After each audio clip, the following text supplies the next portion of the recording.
Hello to all my friends out there. Hi, you guys. I hope everyone is doing okay. I bought this awesome candle at the thrift store. It is a Pier 1 Imports $15.99 candle, approximately. And I got it for $4. It is spiced cranberry. Oh, that sounds good. I'll take it.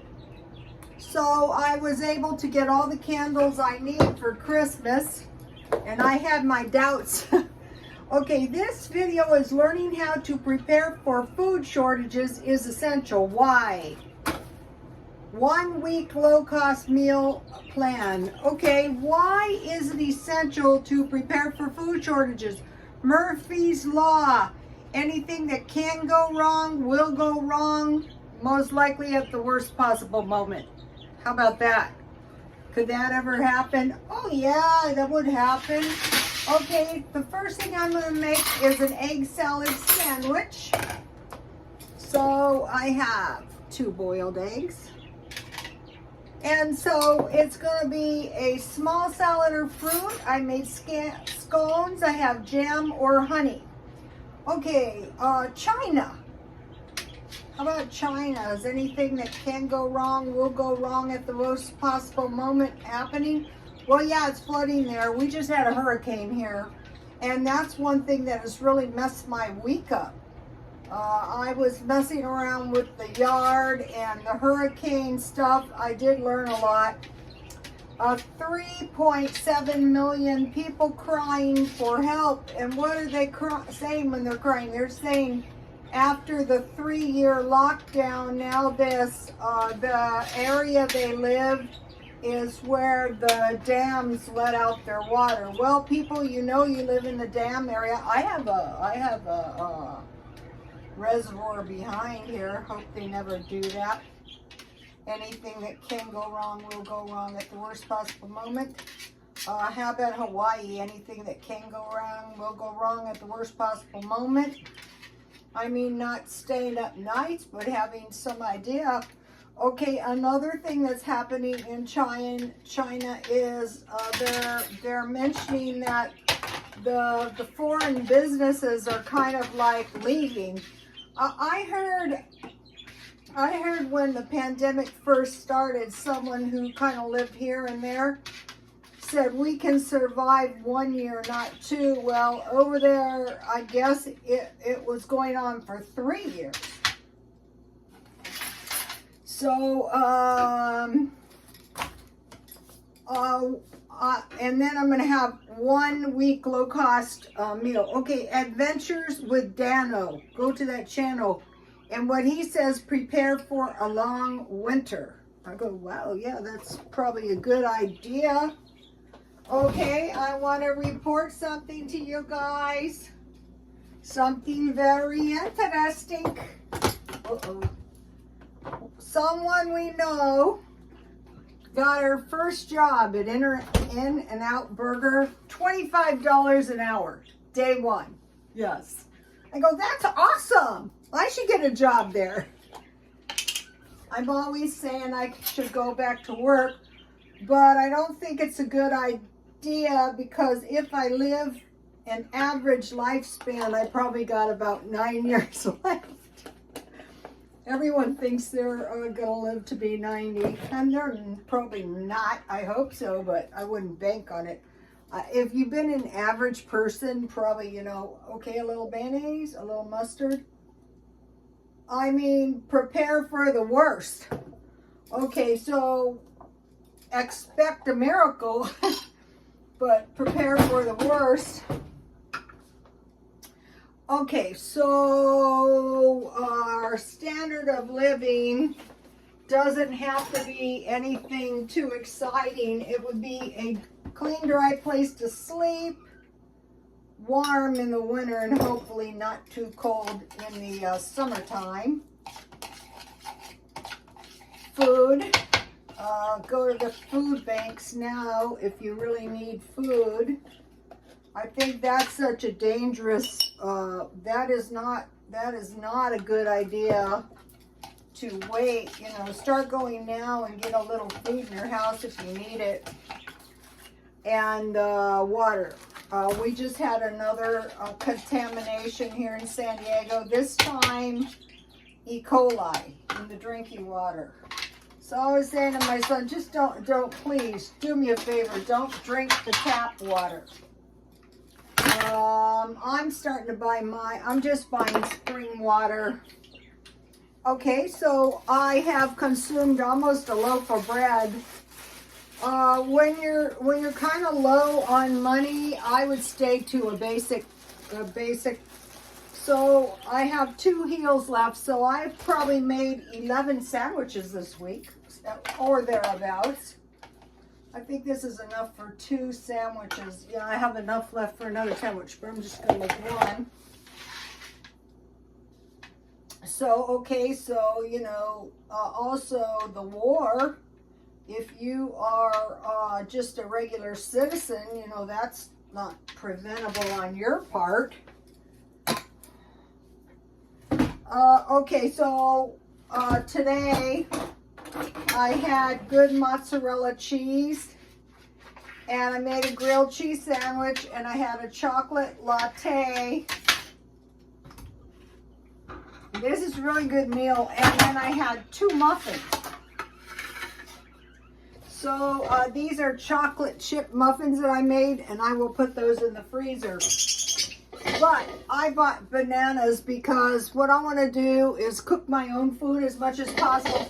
Not sandwich bread. I am going to bake bread though. I'll tell you why in a minute. But for sandwiches, you know, I'd rather just buy Walmart bread for $1.50. And then,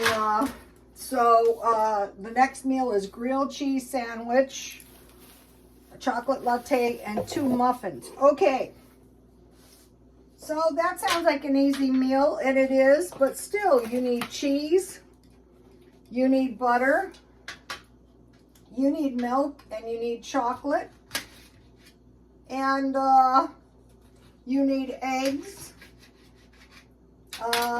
And today I bought really good raisins at 99 cents only for $1.99.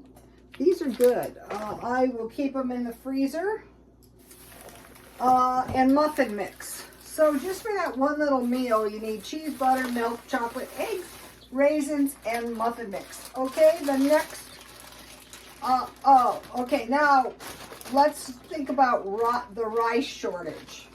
Anything that can go wrong will go wrong. Okay, the rice shortage is poised to be the largest in 20 years. So what do people usually eat with rice? Well, they usually eat veggies, the rice eaters, seafood, DESHI, and soy sauce. So, okay, I mentioned to you guys that I was trying to buy some soy sauce. And, you know, a couple times there was like no soy sauce. So we need rice and we need soy sauce. So, you know, the rice eaters like in China, this is what, you know, why they were you know, flooding the stores and buying all the vegetables, because that's what they eat. I have a cucumber. So that, and then the other thing is beans. They say, they're not mentioning anything about beans. But figure rice and beans. Okay, bread. Okay, bread means flour and wheat shortage are likely on the horizon, largely because of the ongoing war in the Ukraine. Russia and Ukraine count to close 20% of the world's cereal grain production. So think about flour, you need pasta, oats, and sunflower seed oil. I think that's a lot of this BRICS nation thing we're seeing, because the people need their flour. So, you know, especially the Mideasterns, they can be very vulnerable to starvation. In the what do you call it? The prophecies, they say, if Egypt falls, watch out. So yeah, I could see how that would be bad. So here is the meal, the egg salad sandwich with the small vegetable. It could be a fruit. And then today I made this tasty batch of scones. And guess what happened? I finally found a really good recipe. And what I did is I bought organic wheat flour and I put 1/4 cup. I made a half a batch. And the dough was delicious. So, you know, if you have good dough, you're going to have a good result.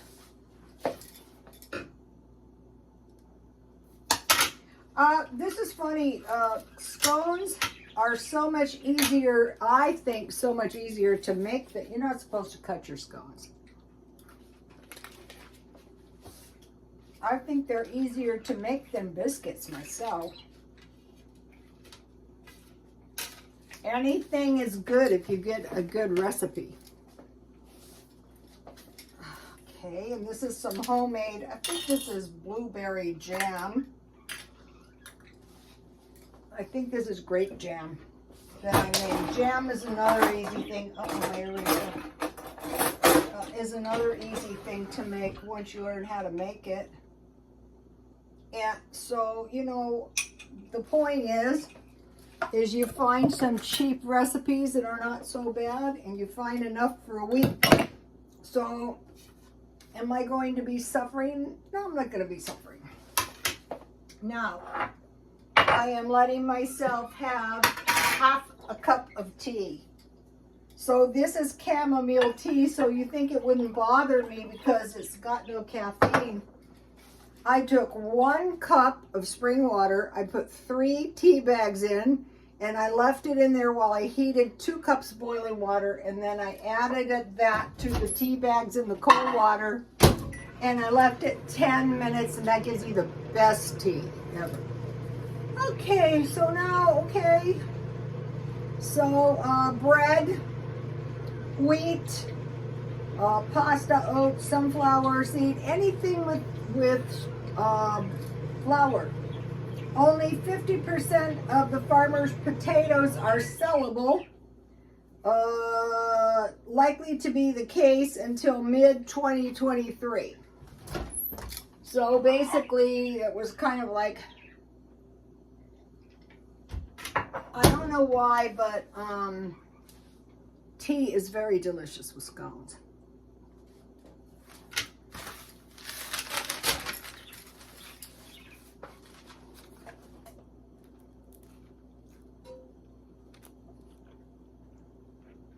I mixed and sifted all the dry ingredients. Then I cut my butter, which was really cold, in with a pastry cutter. I mixed the milk and the egg together, and I made a well in the center, and then I just stirred the flour and sugar and baking powder around the dry ingredients to create a soft dough. And then I had my good raisins, which I will keep. I used half an egg because I use really small eggs, so you save half of the egg with 1 tablespoon of milk, and you brush that on the top, and then you bake 450. So it couldn't be easier. Okay. Corn. Less corn was planted. So we're going, is there anything we eat that's not going to be shortage? No, that's why we're learning how to prepare for food shortages is essential. Corn. Less corn was planted, smaller yields. Corn shortage and higher prices 2023, but don't forget corn oil and ethanol and gas. All right, I want to mention a meal I used to eat when I was a kid. And I used to eat it in kindergarten. And then they used to make us take a nap, which I thought was ridiculous when I was a kid. It was a peanut butter and jam sandwich, a couple graham crackers, and some apples. That is a perfectly fine meal, but that's not part of the meal plan. Okay, the next one I mentioned yesterday was pork and beans on toast, a couple fried eggs, and cold canned peaches. So for that, you need cans of pork and beans and cans of peaches. Okay, number 3, stuffed green pepper. I make a hamburger meatloaf. I add mushrooms, and then, you know, I put tomato sauce on the top, just like a meatloaf. And then I usually have that with rice. So you need green peppers, hamburgers, mushrooms, tomato sauce, and rice just for that. So this is going to give you a lot of food once you start getting. Okay, number 4 is potato soup with bacon. If you use oysters, just pour the whole thing in. And cheese with homemade bread or scones, butter, and jam. So you need potatoes, flour, butter, yeast, butter, and jam. All right, I'm buying vegetarian cookbooks, you know, trying to figure out meatless, more meatless.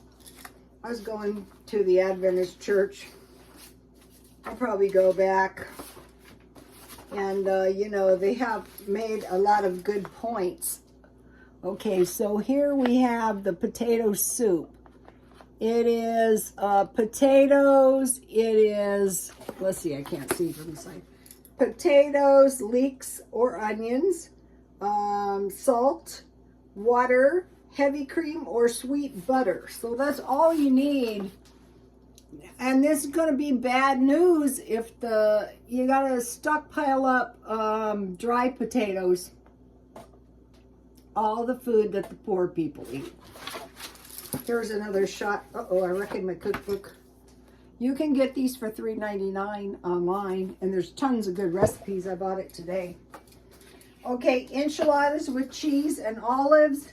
So for that, you need tortilla chips, enchilada sauce, cheese, olives, and salsa. Spaghetti. I made this spaghetti. This was good. This is a baked spaghetti I made last night. Here it is. I still have a lot left, and I will eat it.